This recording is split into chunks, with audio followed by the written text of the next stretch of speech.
Hello YouTube viewers, Dino here. I just purchased for myself for my own Father's Day gift a Dewalt table saw and a stand. It had a special on it, 1 day only, online through the Home Depot online purchases, and it's the saw. It's the Dewalt DWE7480, and the stand that came with it is part of the package deal, which, by the way, for both of these items was $300 and I believe it was $49. Anyway, supposedly it was like $175 off the package, so figured I couldn't resist it. I broke down and bought it. And this is the stand. It's called the DW7440RS. Okay, I'll show you what these look like.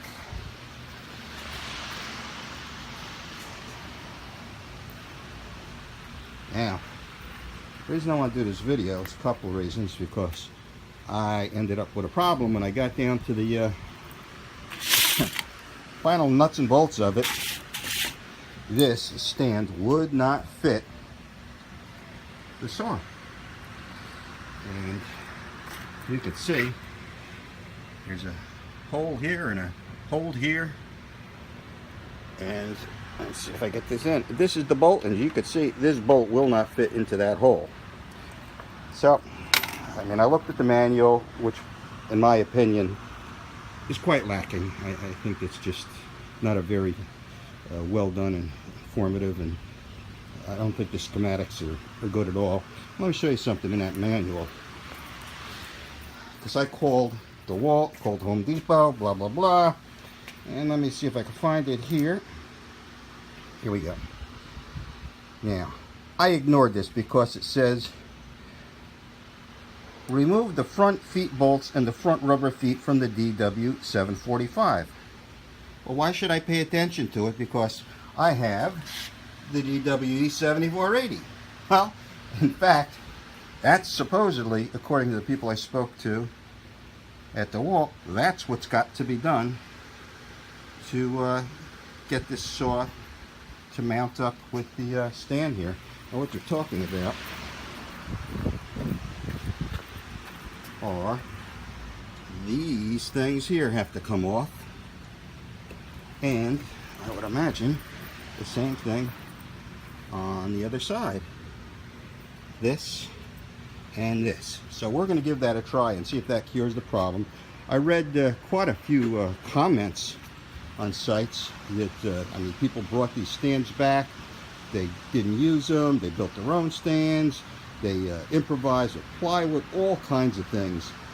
So I'm going to do what they suggested and see if it works, and maybe save some other people that are buying this package a few headaches. Well, it looks like it's going to rain here any minute now, so I want to wrap this video up real quick. That worked. As you could see, I took off these rests. These were in the back. These were in the front. This is just, you can see it just opens up like that. You need one of these things here, and you can come off, and that's how you get it to fit. You know, if only DeWalt had one little piece of paper in there which said if you have the DWE7480, you've got to remove these in order to attach it.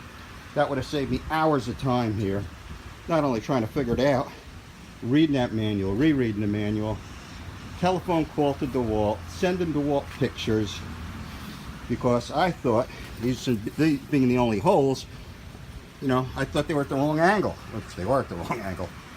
And if only they had one sheet of paper in it that said, you know, if you have this particular saw with this particular stand, this is what you have to do to fix it. But they didn't do that. So hopefully I could save some people out there a lot of time, aggravation, and maybe repackaging, shipping back to DeWalt or Home Depot. So I hope I could save some people some aggravation here.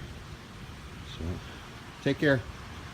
One other thing, before I forget, you might want to, I did have a little bit of difficulty. I don't know if I can see it here, but